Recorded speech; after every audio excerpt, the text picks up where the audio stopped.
Thank you for tuning in to CITR 101.9 FM. You're listening to Democracy Watch, the News Collective's weekly hour-long news report, bringing you alternative and undercovered current affairs coverage from Vancouver and the Lower Mainland. I'm Aiden Tong. And I am Rahmatullah Sheikh. I'm Christina Song.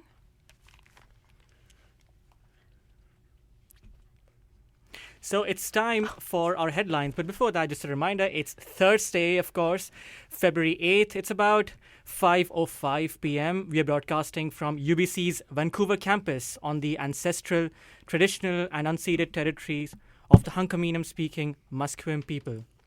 Today, we've got a packed show. We are discussing a BC Supreme Court ruling that solitary confinement is unconstitutional. Democracy Watch members attended a panel on Tuesday night led by the BC Civil Liberties Association in downtown Vancouver and spoke with panelists including members of the BC Civil Liberties and Prisoners Legal Services. After that, we will be turning our attention to a live in-studio interview with senior economist Iglika Ivanova from the Canadian Centre for Policy Alternatives. But first, let's go on to the headlines from Vancouver and the Lower Mainland.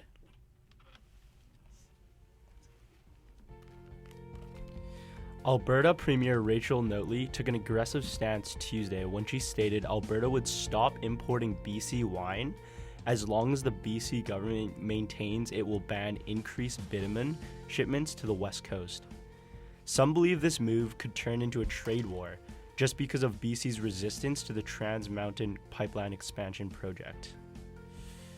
So while Notley says her decision is meant to boycott BC wine and protect Alberta oil workers, some fear the boycott may have unintended consequences, specifically for private business owners.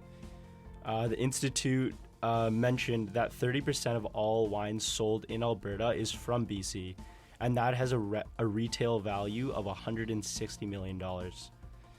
Alberta is the second most important market for BC wine, behind BC itself. Notley didn't stop there as well. She also suggested banning imports of BC beer too at a news conference, but it is still the importation of wine that is paramount to the BC wine industry. I just wanted to jump in and ask, some of the fears here with this trade war are that it'll escalate. So what would escalation mean in this trade war? Escalation, it would really affect a lot of the private business owners, specifically in the Okanagan. And a lot of Okanagan wineries have spoken out against this because it has nothing to do with their industry per se. Right. So, for example, I suppose Horgan could respond to Notley by saying, okay, well, we're not going to import Alberta whiskey. Yeah, totally. Just complete trade war. Yeah. Perfect.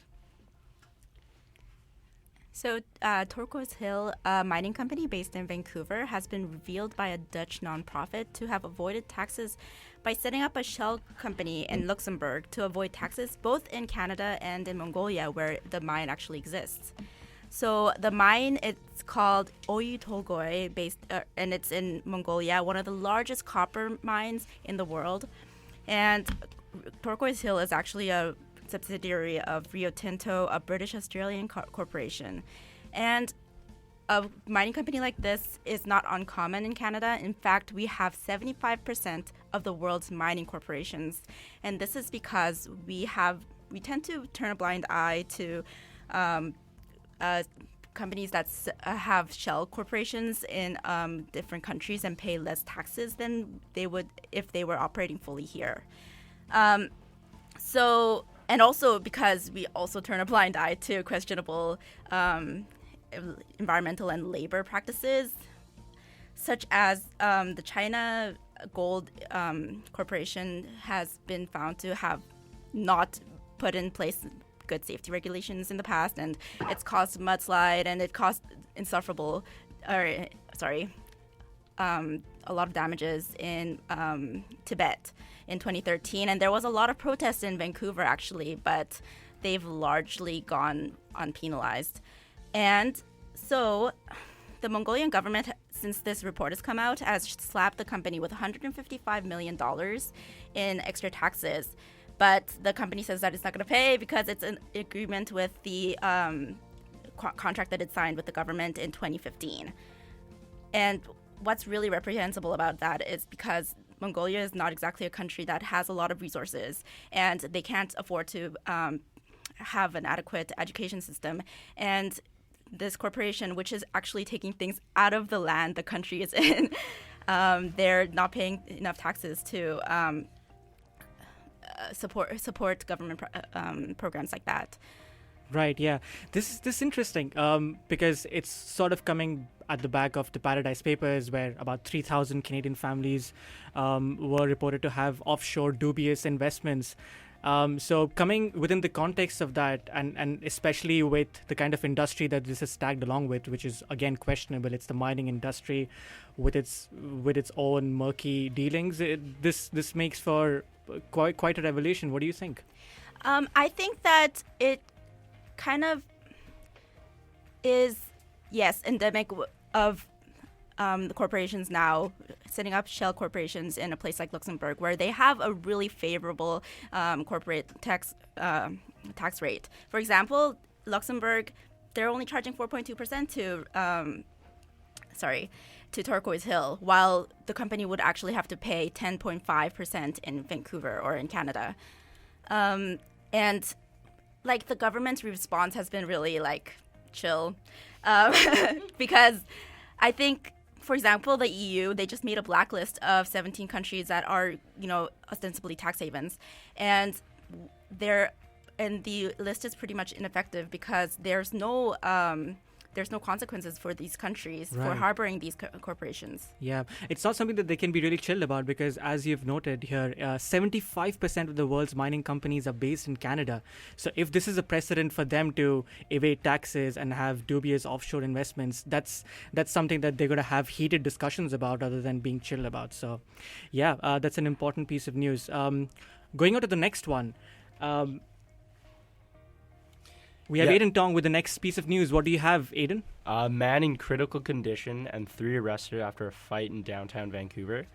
Last Tuesday night, a 51-year-old man was put in critical condition after a fight broke out in downtown Vancouver with 3 people being arrested. Emergency crews were called to a report of an unconscious man at a bus stop near the intersection of East Hastings and Hawk Street shortly before 11:30 p.m. A 51-year-old man was taken to hospital where he remains in critical condition. Investigators believe the man was involved in some sort of altercation before he was injured. 3 people were arrested again at the scene. Just to reiterate that, an investigation continues. Yeah, have there been any bystander accounts or any witnesses of that sort? I think because Tuesday night at 11:30 p.m., I don't think there was any bystanders, and it was very vague in what it said. So Right, yeah, we'll try to keep a track of this news and hopefully come up with the development next week. So we have Phoebe, who has something for us on mobility pricing being considered for Vancouver. What's that about? Yeah, okay, so mobility pricing is being considered for Vancouver. So according to TransLink, trip times on key routes have increased by 15 minutes over the last decade, and more than 1 million more people are expected to move into the region, like the Vancouver region, by 2045. And keep this in mind because a report was put together by the Mobility Pricing Independent Commission for TransLink to explore mobility pricing as an option to reduce high-volume traffic in Vancouver and to generate revenue to fund future public transportation projects. So mobility pricing refers to the cost of getting around in the city and taking into account things like bridge tolls, transit fare, and things of that nature. The report identified 8 congestion hotspots, which you can see in like maps that they released online, but it obviously includes locations like the Fraser River Bridge and the downtown core. So there's 2 main possible policy approaches they're introducing with this report.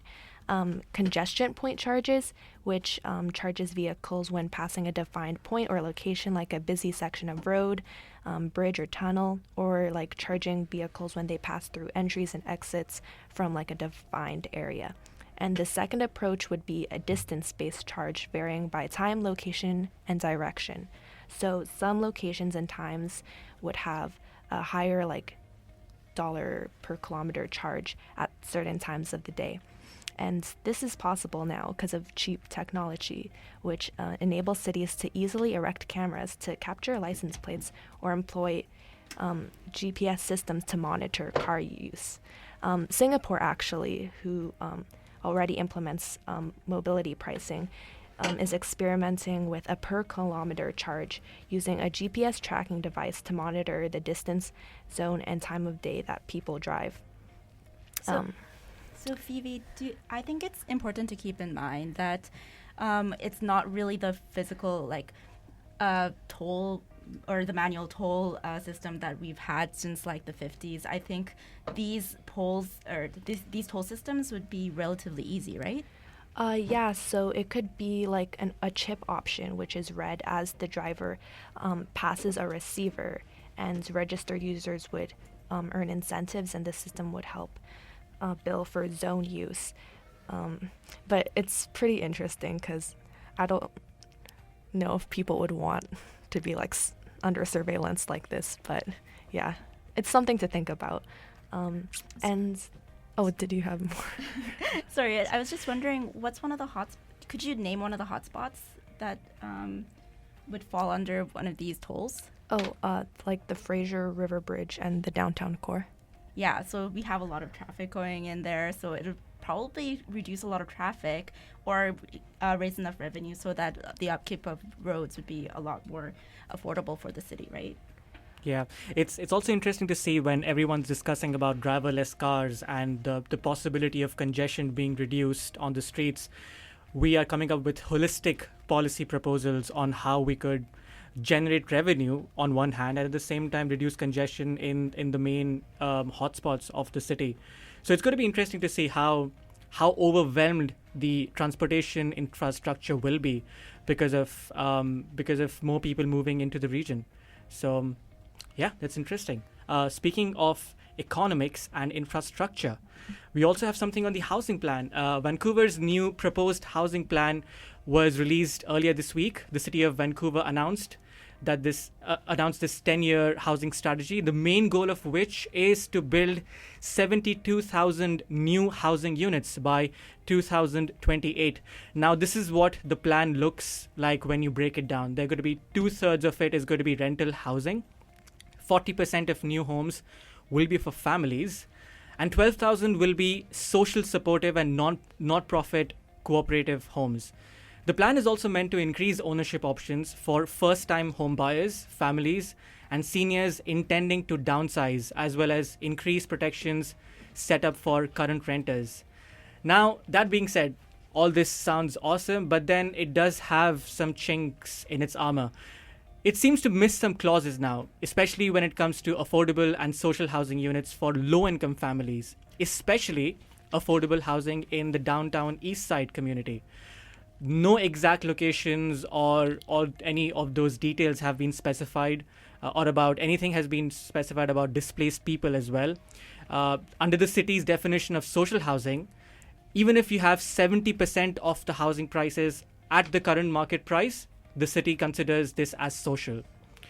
Now, all these things these are demands of the Vancouver community, and they've been demanding this for so many years, and we in fact have been covering their grievances here at Democracy Watch. Even last week there were discussions on the Northeast Falls Creek plan regarding Hogan's Alley, something that Democracy Watch team brought to you last week. And even those details are yet to be released. So interesting development there. So ICBC is planning to cap payouts for pain and suffering. Attorney General David Eby thinks that the ICBC, or Insurance Corporation of British Columbia, has suffered $1 billion loss in the current fiscal year, and this can be offset by a few changes.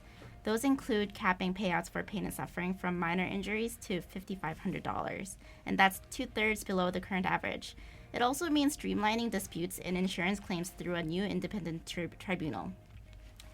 The reforms are meant to make ICBC financially sustainable. EB's fixes won't kick in until next year. Payout caps were an easy target for EB since BC is the last province to impose maximum compensation for various soft tissue and suffering injuries.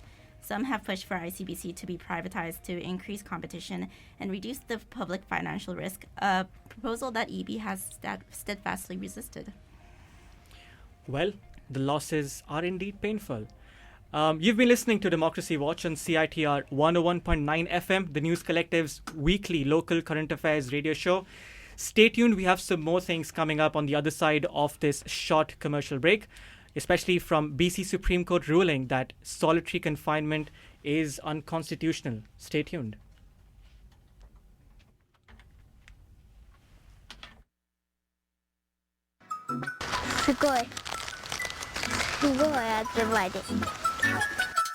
Is Coco Hamamatsu talking about koi fish in a pond, or the youth at CITR in Discorder?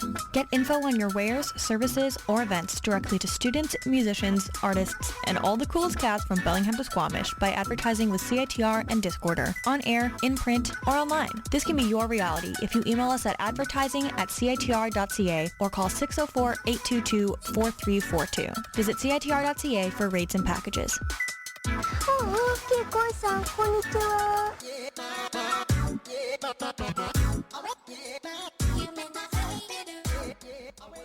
Robots need love too.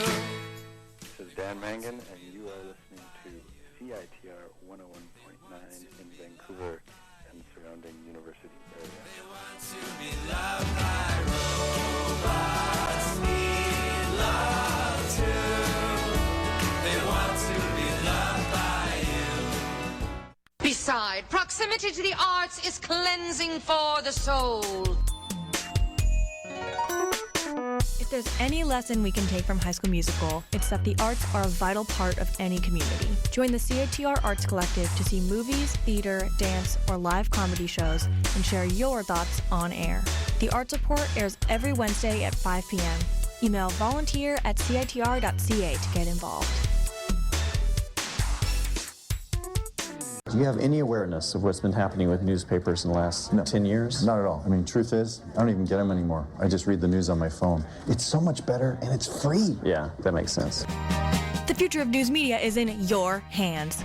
If you're interested in independent journalism and current affairs, CITR's News Collective is for you. Help pound down stories about diverse and underrepresented issues in the Lower Mainland for Democracy Watch, airing every Thursday at 5 p.m.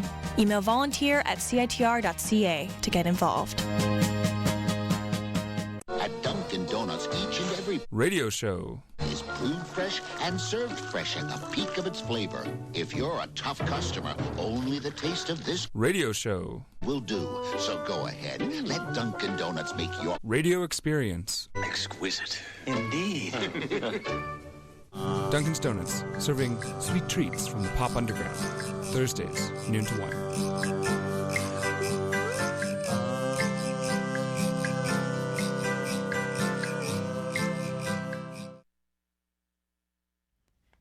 And welcome back to Democracy Watch, the current affairs show from the News Collective at CITR 101.9 FM. Right now, we are plugging into a story that we've been working on this week about a recent BC Supreme Court ruling stating that solitary confinement is unconstitutional. So this week, Democracy Watch went to a panel called Challenging Solitary Confinement. This was at Harbour Centre, SFU's Harbour Centre in downtown Vancouver.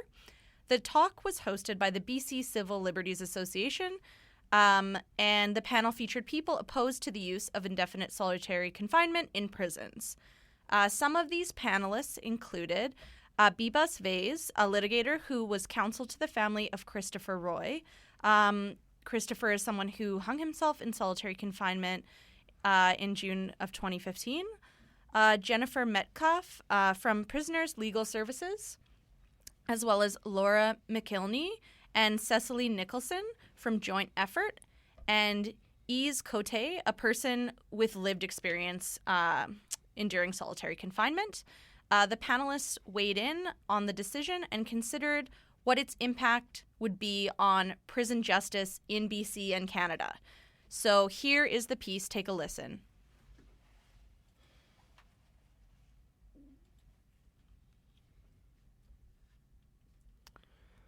A new court decision aims to take the rule of law beyond prison walls. On January 17th, the BC Supreme Court ruled the use of indefinite solitary confinement, also known as administrative segregation. This decision was a huge win for the BC Civil Liberties Association, the BCCLA, and the John Howard Society of Canada. Both groups filed the constitutional challenge together in 2015. Kaylee DePuma is the acting litigation director at the BCCLA and was the moderator for the association's February 6 public panel on the decision. The panel featured people opposed to the use of indefinite solitary confinement in prisons. DePuma tells Democracy Watch that the BCCLA became focused on the issue of indefinite solitary confinement more than 5 years ago with the case of Bobby Lee Worm. In 2013, the BCCLA was contacted by a woman named Bobby Lee Worm. She had spent 747 days in solitary confinement, and we filed a case on her behalf challenging the use of solitary confinement in federal prisons. That case we eventually settled with her, and she was happy with that result. But when that case ended without kind of a decision from a court on the constitutionality of the law, we decided to file a new case this time with BCCLA and John Howard Society Canada as the plaintiffs, and that's the case that we just received a decision in January.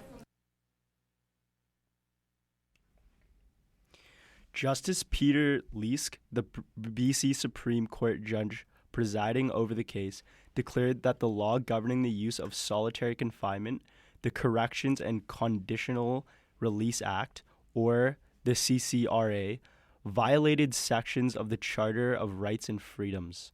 A similar decision on the Constitution was made by the Ontario Superior Court in December 2017. However, it was different in that it held that additional reviews could be conducted by the prison service itself. The BC court disagreed with this recent decision, holding that non-employees of the correctional service review segregation placements independently and that prisoners are entitled to a lawyer at these review hearings. Leask wrote in his ruling that solitary confinement puts inmates at risk of serious psychological harm. He cited the cases of Ashley Smith and Edward Snowshoe, both of whom took their own lives after a prolonged period of time in administrative segregation. Leask also found that this law disproportionately affects inmates with mental illness or disabilities. It also affects Indigenous inmates. Jennifer Metcalf from Prisoners Legal Services explained how the legislation around indefinite solitary confinement discriminates against Indigenous people. Well, a system that allows solitary confinement has staff who are the keepers of the prisoners in solitary confinement who are allowing this torture to happen, or else it's their job and they're just doing their jobs. So it involves no meaningful human contact. Indigenous people are over-incarcerated in Canada, so they have higher rates of incarceration per capita than other, and so it gets to the point where we had reports of they tend to spend more under the doors of prisoners, more of their sentence in prison. So and just people like using can apply for parole and get released through parole, and then when they hit their statutory release date at 2/3 of their sentence, then people have a right to be released to the community to serve the rest of their sentence under community supervision, unless they're detained. So Indigenous prisoners in Canada tend to get lower parole rates and tend to be detained more often, and so they and they also have higher rates of solitary confinement. Yeah, but I think that there are a lot of people I think that was the basis of really Lee's want to see decision that that it change, and disproportionately I think affects if they're given Indigenous people the tools to help people with trauma and mental disability, and this tool is taken away, that I think I'm optimistic that there will be a culture shift.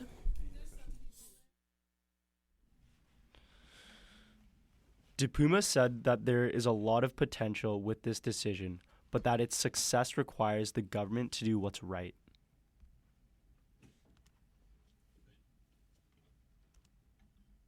I think this case has the potential to affect real change in prisons.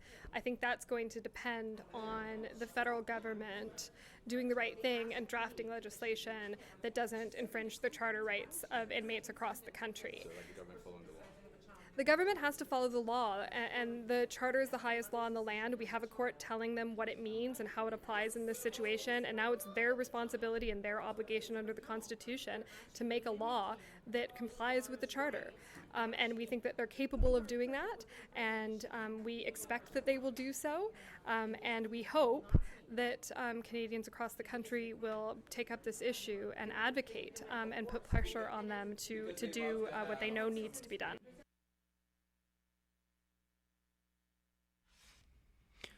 Another one of the panelists, Bibas Vez, who served as the legal counsel in the 2015 case of inmate Christopher Roy, who ultimately hung himself after the trauma of being indefinitely put into solitary confinement for over 60 consecutive days, also talked about the potential for the Canadian government to right the corruptions within the federal prison system. Moving forward.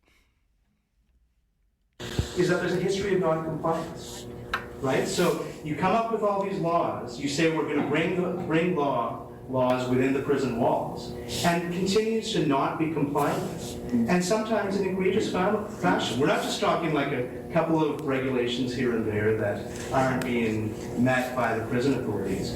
We're talking about fundamental non-compliance with the law.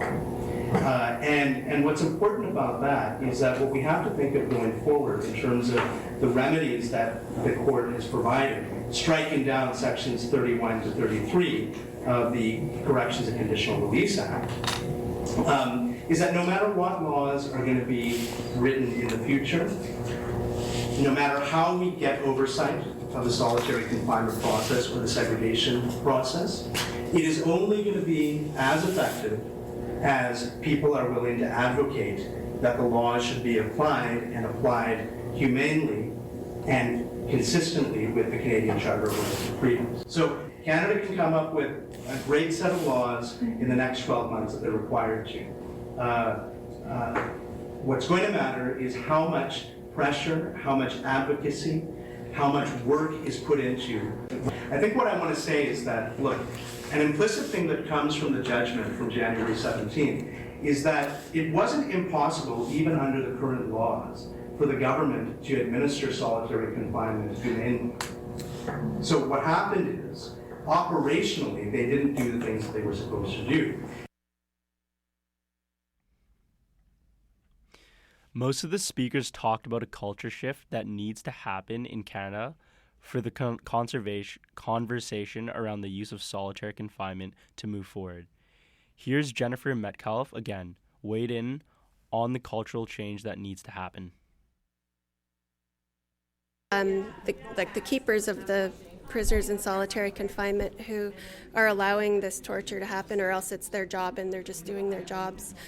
So it involves no meaningful human contact, which is part of the United Nations definition of solitary confinement. So it really dehumanizes people, and so it gets to the point where we had reports of officers slipping razor blades under the doors of prisoners, and just like using really abusive language, and so like I think the officers who are found to have behaved with misconduct, like professional misconduct, should be disciplined and should be prevented from working with vulnerable populations, including prisoners. So I think they need to weed out some bad apples, to mix a metaphor. But you did mention that it's an institutional problem, right? So yeah, but I think that there are a lot of people in corrections who really want to see that change, and I think if they're given the tools to help people with trauma and mental disability, and this tool is taken away, that I think I'm optimistic that there will be a culture shift. I guess my last one would just be, because there's been so much talk, I guess in Canada and America, or in the United States. DiPuma also explained why she thinks it's hard to change the way things are currently done and why there's so much pushback on keeping these laws. I think prison has its own culture, and that people that work in it day in, day out, over time, oftentimes tend to reflect that culture. And when security is prioritized above everything else, when they have very little resources to accomplish anything other than just keeping people safe, so to speak, including themselves, you get a very narrow view of what a prison can be and what it does and what its purpose is. I think that that they really lack a lot of tools to accomplish anything other than that. In the ruling, Lees said he was prepared to grant a 12-month suspension of the declaration of invalidity on the law, as an immediate declaration would pose a potential danger to the public or threaten the rule of law. I'm Aiden Tong from Democracy Watch on CITR 101.9 FM. All right, and thank you for continuing to listen to Democracy Watch on CITR. This is the News Collective's hour-long local current affairs show. We focus on underreported issues from around Vancouver and the Lower Mainland. We are about to take a short break, but we will be back with more coverage. We will be talking about the provincial government's recent announcement of a minimum wage hike, so stay tuned.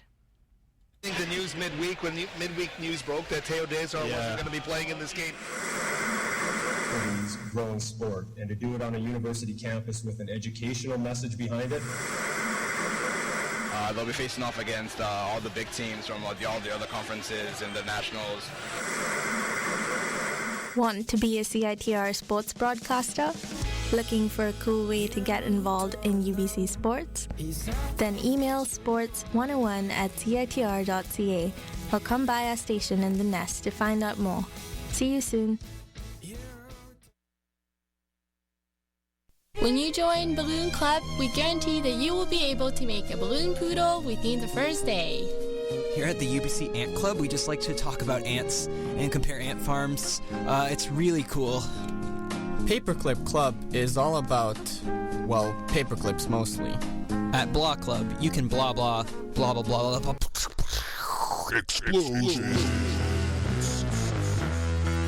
There's only one club worth joining at UBC, and that's CITR 101.9 FM. We got free tickets to shows, whirly pops, professional help in all types of audio engineering, passes to festivals, crazy parties, live band, swag, all types of crazy people. Our programming manager rides a motorcycle. There's freestyle rapping, Nardwar the Human Serviette, the vinyl and record libraries, Discorder magazine, free studio recording, and it sure beats the hell out of Paperclip Club, which is a thing that I just made up because I work at CITR. So come check us out on the floor of the Student Union building. We got all types of crazy shit for you to do, or check us out online at www.citr.ca.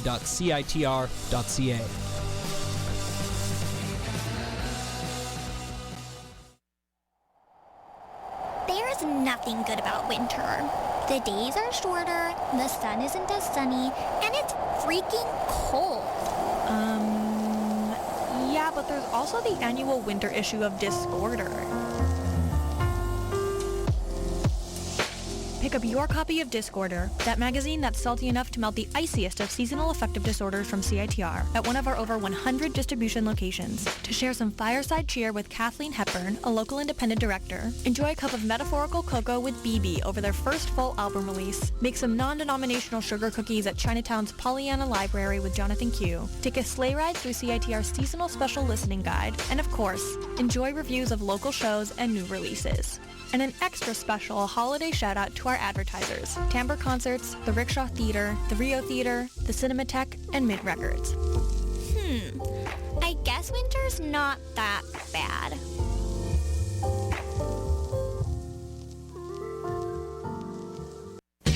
Discorder, that free magazine from CITR, has been documenting the best in music, arts, and culture since 1983.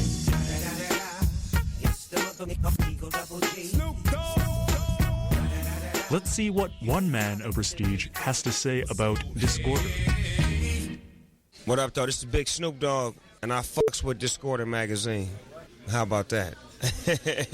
Smoke every day. Pick up a copy around Vancouver or with Discorder online at discorder.ca. Tired of the gender binary, gender policing, or just want to speak your truth? Join CITR's Gender Empowerment Collective. This group of radio makers is all about centering the voices, issues, concerns, and experiences of women-identified, transgender, intersex, two-spirit, genderqueer, gender non-conforming, non-binary, and gender-fluid folks and allies. Anyone can join, no experience necessary. Like the Gender Empowerment Collective on Facebook or email volunteer@citr.ca. Our show Intersections airs Thursdays from 4 to 5 and features music, interviews, events, news, commentary, basically anything we care to talk about. See you then.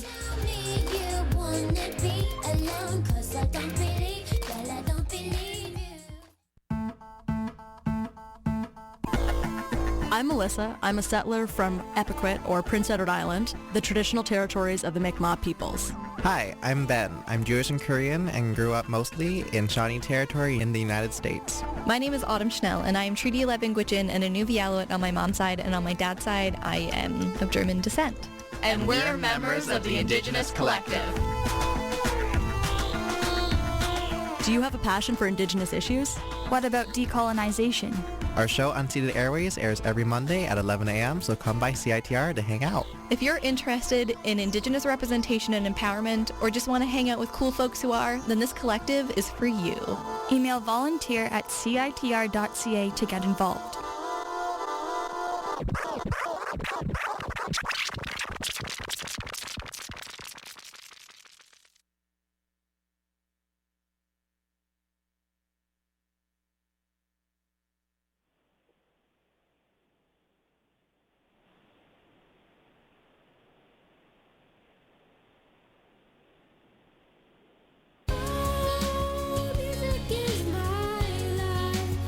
Are you interested in Vancouver's local music scene? Then join CITR's Music Collective. We handle all things music, from setting, taken down, and just enjoying live performances to archiving. Join the collective to hang out with like-minded, music-obsessed folks. Open to everyone, no experience necessary. For Word on the Street podcasts and more info about the collective, visit CITR.ca and email volunteer@CITR.ca to get involved.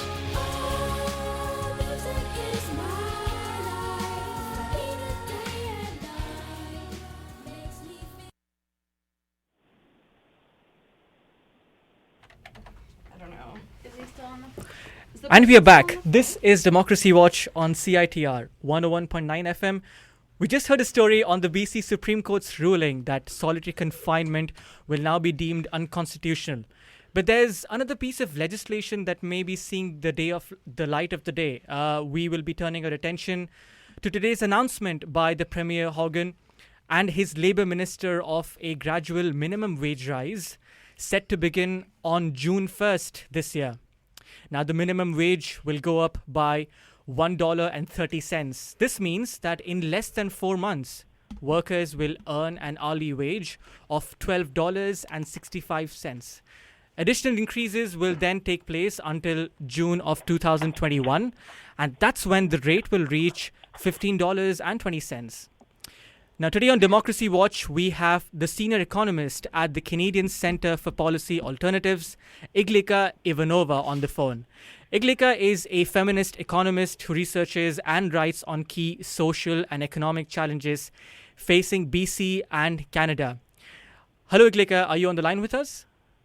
I am. Thanks for having me on the show. Well, thank you so much for joining us. So, must have been a busy day for you. Can you explain to our listeners, first of all, why is this minimum wage, why does this matter? The minimum wage matters because British Columbia has a very large low-wage workforce. While there aren't very many people that earn exactly the minimum wage at the moment, there's over 400,000 workers who earn less than 15. So the announcement of today's announcement of the pathway from $11.35 to $15 an hour affects those 400,000 people who make up more than 20% of employees in our province.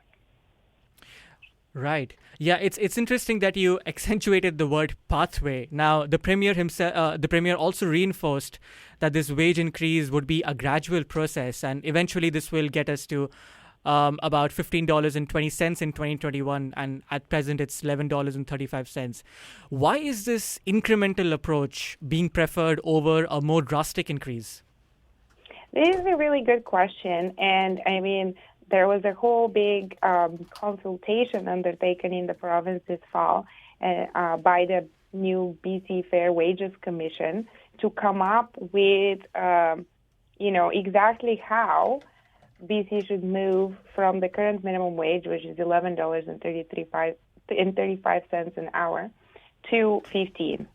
And the $15 an hour is something that the provincial NDP had committed to when they campaigned in the last election. So they wanted to move to 15. 15 was seen as a good goal because it is a wage level at which a single person working full-time will be slightly above the poverty line.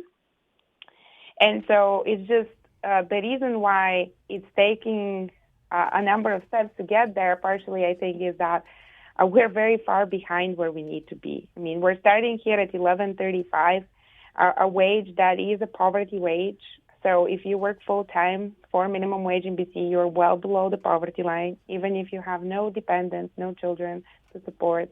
And I think that's a big problem, but what the Fair Wages Commission decided after hearing from British Columbians and from businesses and from workers is that it would be too hard for businesses to ask them to increase the wages by more than $3 an hour in one go. So they developed this approach with 4 increases, 1 increase a year, moving from where we are today to $15 an hour in 2021. Right, yeah. Slow and steady is the kind of approach that they seem to be taking. Now, your organization, the one that you're affiliated with, the Canadian Centre for Policy Alternatives, now this organization wanted to see the minimum wage reach $15 by 2019. But instead, this hike will happen more slowly now, and we'll reach the $15 mark by about 2021. There's a 2-year gap, if you can call that. What are your thoughts on this? Are you satisfied because this differs from your recommendation or your assessment? Yeah, as you point out, we definitely would have preferred to see the minimum wage go up faster. What I think is important for your listeners to know is that currently we have 2 other provinces that have committed to move to a $15 minimum wage, Alberta and Ontario. And both of those provinces will have a $15 minimum wage by January 2019, so January next year. And so our recommendation was to match Alberta and Ontario and get there in 2019. Now, the government decided to take a different approach. They will only increase the minimum wage over 4 years. But if you look more closely at the announced increases, they are front-loaded. So by June next year, we would have a minimum wage of $13.85. So it's still $1 below 15, $1.15, but it's not as far as it is today. And so I think it's a really good thing to see the increases front-loaded, because that's not something that governments usually do. Usually governments try to postpone the increases to the last possible, year. And this isn't what we're seeing today, so I think that would be good for workers. But, I'm a little bit disappointed. I would have preferred to see a faster ramp up to 15. I'm just going to jump in here. My name's Alex. Thanks for being on the show. I wanted to ask, so you're talking about this minimum wage hike being front-loaded, so the wage increase happening more quickly at the beginning of the 3 years. So what do you anticipate, do you anticipate in the first couple years it being harder for businesses to adapt to this increase? Or what do you think? Do you think there'll be a difference in the way businesses and workers respond to the increase at the beginning of the first couple years as opposed to the end? I don't necessarily think there would be a difference for business. I mean, businesses that intend to continue operating, which is, most businesses, they will have to meet the higher minimum wages at the end anyway, so they would already be planning for future increases today. And it helps some of the businesses in sectors that employ more low-wage workers, like retail or fast food. It helps them to see the increase not all happen at once, I'm sure. But I don't think they would face, significantly bigger challenges adapting in the first couple of years. They've known it's coming for a long time. I mean, the provincial government, when they came in power last summer, that was one of the things they had promised. So it's been already a year, it's been half a year until now, but the first increase is coming in June 1st. So by the time the businesses have to increase wages, they would have had a year to prepare. So I think a lot of people are going to be prepared. Right. Yeah. So you said that this is going to be something that businesses will have to adapt to anyway. But then are there any ways in which businesses can offset the higher costs that will entail this minimum wage hike? It's an eventuality, but is there anything else that they can explore to make sure that they cushion those costs and at the same time don't really hamper their bottom line? Yeah, well, there's different ways businesses could adapt. One option, obviously, the most obvious one that everyone is afraid of is that it would hit their bottom line directly. Of course, another option is to pass through most or all of the increase through slightly higher prices. And when people think about price increases, they usually think, we're increasing the minimum wage by $1, then my coffee is going to go up in price by $1. But that's not how it works. Prices would increase only slightly because they would increase in proportion to the cost of labor that are embedded in that price. And usually that's not, the biggest cost. So overall, we could see some small price increases, and then the wage increases in effect will be paid for by consumers. And so we would all spread the cost across society to make sure that all workers are able to earn wages that keep them out of poverty. And that's a good thing. Another thing that could happen that's very interesting, and it's been shown in some of the academic research, is businesses can shift their business model from a model that relies on low wages and very high turnover of employees, a model where employees are not trained and they frequently quit when they can find something elsewhere that pays better. But that's not a problem for business because it's cheap to hire more people. But when the minimum wages go up, there's evidence that employers, they become too expensive to replace workers. And so as a result, jobs become more stable. Employers are more likely to train their workers and make the jobs more attractive in order to reduce turnover. And so as a result, businesses can adapt by shifting their business model to one that is more stable for workers and basically is a better way to work. Can I just jump in and ask, is that what we've seen in Seattle after their $15 minimum wage increase? That new model? Sorry, go ahead. The Seattle minimum wage increase is still kind of coming in. As you know, they had a very complicated schedule where some businesses, depending on how many employees they had and whether they paid health benefits or not, had different schedules. So not everyone's at 15 yet in Seattle. And so it's still early days. There have been some studies coming out of Seattle that are showing some negative impacts. There's one particular study out of the University of Washington, but it's also being criticized a lot for some of its methodological approaches that might be problematic. So it's very interesting to watch what's happening in the United States, where there's a number of cities like Seattle and San Francisco and New York that are moving to 15. But it's still early days, and we haven't really had enough time to analyze the data from the states. And soon we'll have data from Canada too, because Ontario just did a very large increase in the minimum wage in January. They moved from $11.60 to $14. It's a huge jump in one go. So it'll be interesting to see how it played out in their labor market, but it's too early to be able to see any patterns in the data yet. Right, because so far the reaction has been that a lot of low-wage employers have actually cut back hours, and that low-wage, minimum wage workers have actually made less so far. But over the long term, we have yet to see, I suppose. Yeah. And some of the responses, if I may interject, by say most prominently, I think it was Tim Hortons, who cut paid breaks and other benefits for their workers. They haven't played out very well in the media. I think the public is generally not very sympathetic to large and very profitable businesses who are doing that kind of nickel and diming for their workers. So totally. Cool. Hi, it's Ola. A reporter from Democracy Watch. I just wanted to go to like the other side of the spectrum, right?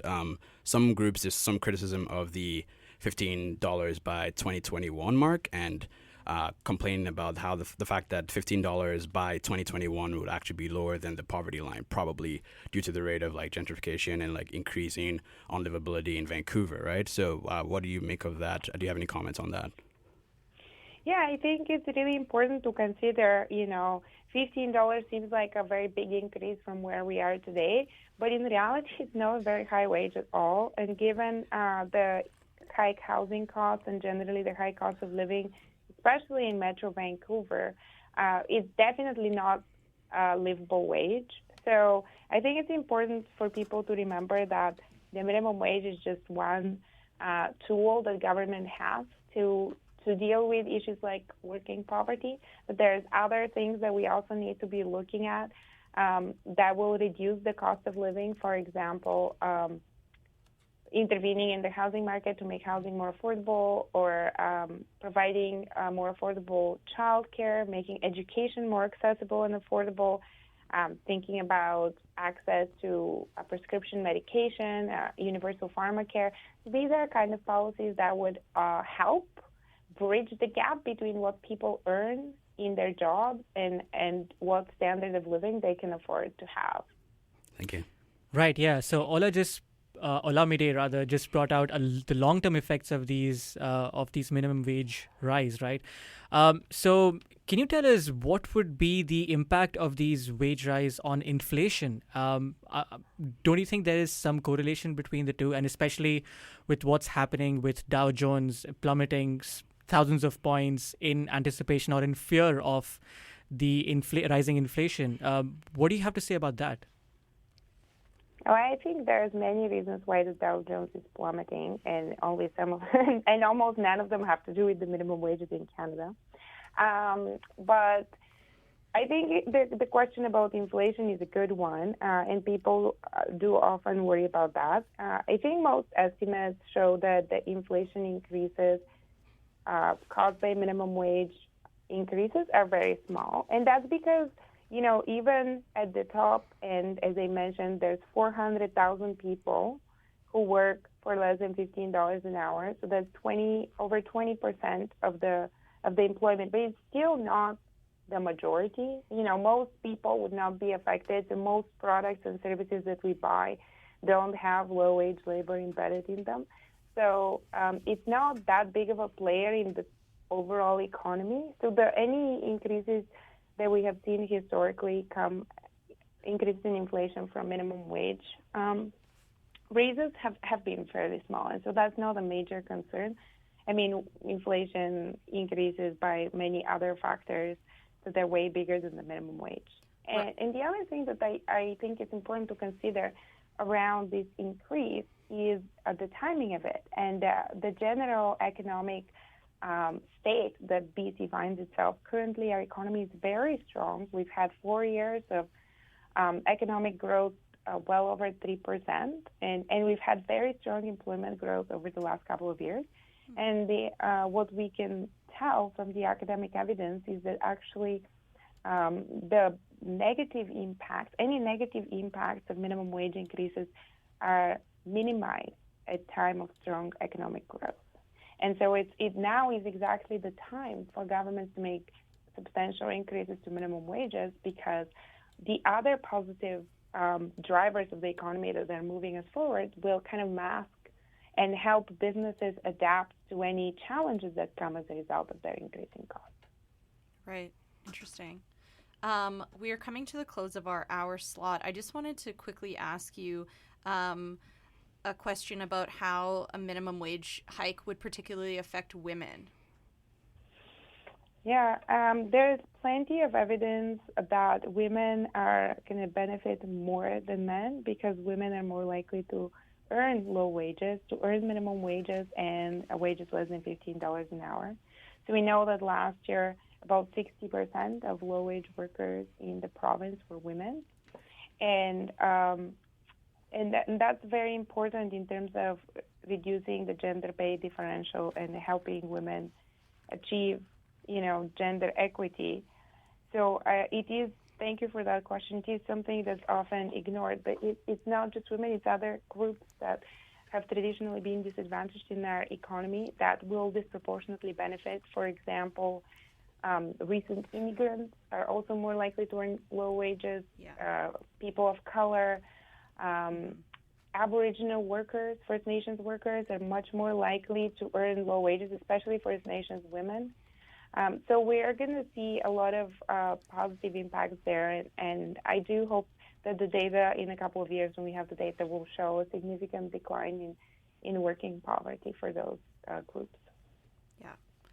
Great. Well, thank you. Thank you for your time. We really appreciate having you on the show. It's been great to hear your voice. And we're going to bring the show to a close now. So that we just heard the voice of senior economist at the Canadian Centre for Policy Alternatives, Iglika Ivanova. Thank you so much for joining us, Iglika. This has been Democracy Watch on CITR 101.9 FM. Thank you for tuning in. We'll be back again next Thursday at 5 p.m.